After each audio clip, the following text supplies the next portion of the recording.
Այսօր մի փոքր գրառում եմ արել, մի քանի օր առաջ Նիկոլին ազգային ժողովում մի հատ մեծ գիտական վերլուծություն տվեցին։ 20-30-ականներին բոլշևիկները, չեկիստները, անաստվածները փորձել են եկեղեցին պառակտել մի հատ աղանդավորական շարժում ա եղել ազատ եկեղեցի։ Լրիվ նույնն է, ինչու տեր հայրեր, բան, նույն թեմաներով։ Չեն հաջողել, ամբողջ Կովկասով են փորձել հաջողել։ Անաստվածներ ամսագիր են տպել, թերթ են տպել, ամեն ինչը փորձել են արել, ոնց որ հիմա Տեր Արամներ, Դանիել Իվանեսյանները, այդ Դանոսը քնչական հասցնողներ, եւ այնինչ որ այսօր կատարվում է 37-ը մեր պապիները արդեն մեծ մասը չկա որ պատմի, 37-ը մեր բոլորի աչքի առաջ է։ Եվ նույն այսօրվա դատաքննությունը Սամվել Կարապետյանի դատաքննությունը, այլևս մեր երկրում իրավական դատական համակարգը հետեւյալն է։ Դատավորի անունը հնչում է, բոլորը գիտեն։ Օրինակ Դանիելյան Արմենին, որ խնդրում էին ԿՊ-ին, ասում էին տարեք վճռաբեք, որ կալանքի էլ որոշում չկայացնի։ Բոլորը գիտեն, Դանիելյան Արմենը անունը կա, նշանակում է կալանքը կա։ Չեմ ուզում դեպքերից տասված, որ սխալված լինեմ, բայց Տոլմազյան անունը հնչում է, բոլորը գիտեն արդեն։ Բոլորը գիտեն, եւ բայց ամենաահավորը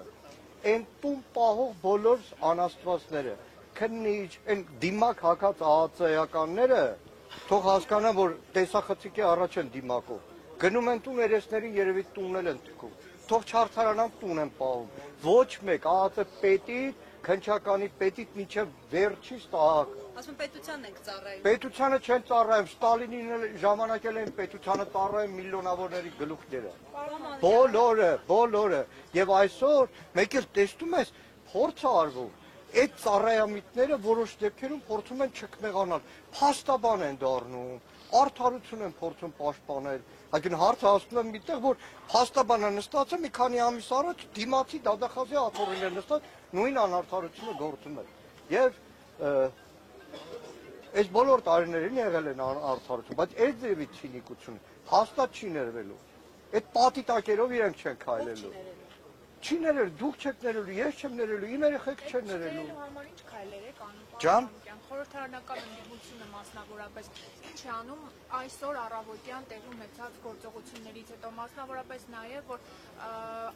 Արագածոտնի թեմի առաջնորդի եւ եւս երկու քահանաների տեղը մինչեւ այս բանը շարունակում է անհայտնալ եւ նաև պիտի մեջ բերեն պարոն Կարապետյանի խոսքը, որ ինքը ասել էր, եթե քաղաքական գործիչները չկարողանան պաշտպանել եկեղեցուն, իրենք իրենց ձևով են մասնակցում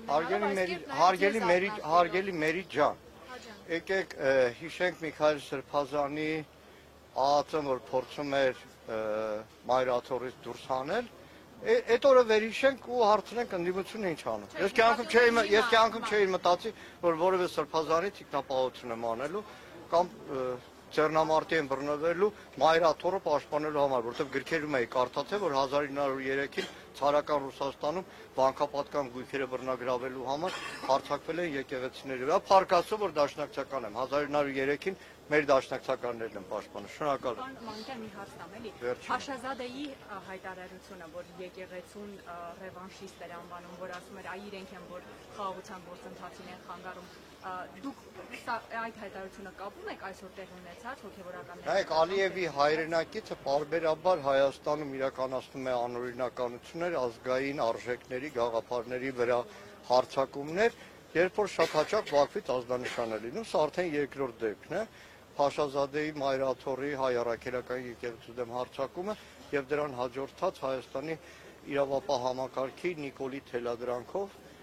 իրավապահ արդեն մեղ կա ասել, Նիկոլի ստրուկների, Նիկոլի ծառաների թելադրանքով կատարվող գործողություններ։ Մի բան եմ ուզում ասել։ Իրավունք չունեմ քննիչ հանձնաժողովի ուսումնասիրությունները պարզել։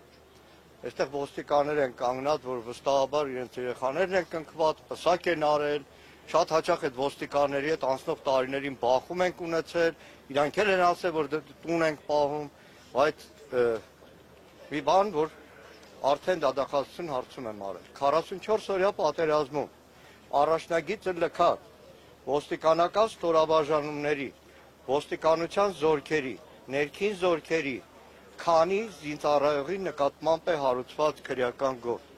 Շատ հաճախ միշտ գաղտնիք անում, լավ էս իրավապահ համակարգի Նիկոլը ոնց ասում բռի մեջ պահում, ու մեկ էլ հասկանում ես, որ 44 օրյա պատերազմում շատ հաճախ հարուցված քրեական գործերը օդում կախված մնալով դրանով Նիկոլ Փաշինյանը թոք որ ասում է, թոք է ծառայեցնում իրավապահ մարմիններին մինչև վերջ իրեն ծառայեցնելու։ Շնորհակալ եմ։